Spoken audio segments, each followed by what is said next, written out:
What is a living will? A living will is distinct from a last will, often causing confusion due to their similar names. While a last will outlines asset distribution after your passing, a living will is relevant while you're still alive.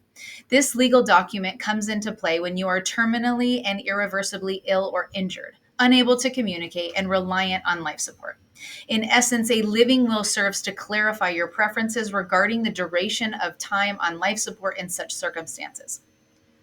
You determine in advance the specific number of days, whether 3, 5, 7, or a duration of your choice, after which you wish to be taken off life support if there is no improvements in your condition. By documenting your decision in a living will, you proactively address a challenging situation for your family. In the event that they find themselves grappling with the decision of when to discontinue life support, your living will serves as a clear guide for them. This preemptive approach helps prevent potential conflicts among family members who may hold different views on what the individual would have wanted. The advantage of a living will lies in the fact that by considering and documenting your preferences in advance, you eliminate ambiguity and potential disagreements.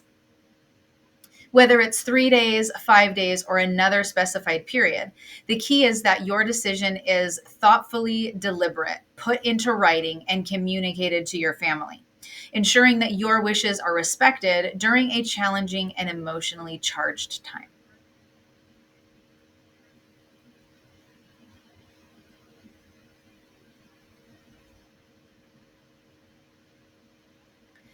What if you pass away without a will? In the absence of a will, the distribution of your estate is governed by state law, which steps in to address the gaps left by the absence of specific directives. State laws typically follow a predetermined hierarchy in determining heirs and beneficiaries, with a surviving spouse taking precedence, followed by children, parents, and then extended family members such as siblings, nieces, and nephews. However, complications can arise, particularly in blended families or situations where there are children from different relationships. The distribution becomes more intricate and it doesn't necessarily adhere to straightforward equal shares.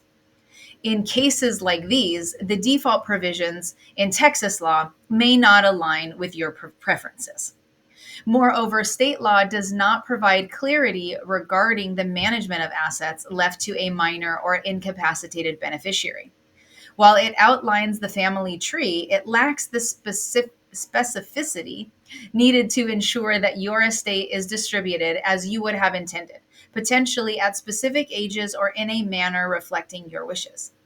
Even though state laws step in to fill these gaps, it is crucial to recognize that it might not fully capture your preferences. To avoid uncertainties and ensure your wishes are honored, it is imperative to have a well documented plan in writing. This proactive approach helps prevent reliance on state law and allows you to articulate your preferences regarding asset distribution, as well as the management of assets for minors and incapacitated beneficiaries.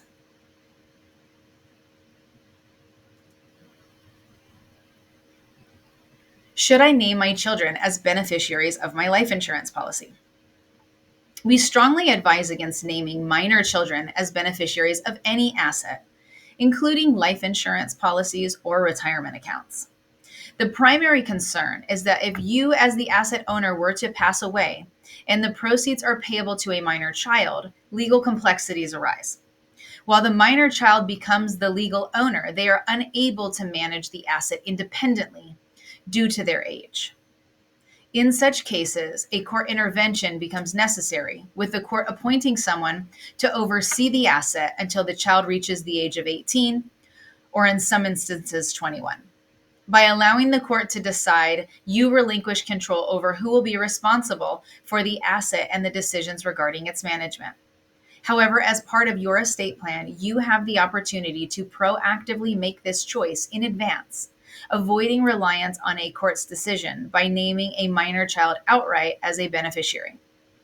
You leave critical decisions about asset management and fund utilization to chance. If something were to happen before the child reaches adulthood, a probate judge or a stranger could end up deciding these matters. In the absence of clear provisions, significant amounts, such as those from a substantial life insurance policy, may be handed over to a young adult without adequate oversight. In instances where a substantial sum is involved, like $1 million life insurance policy, an 18 or 21-year-old receiving such funds without mature guidance can pose risks.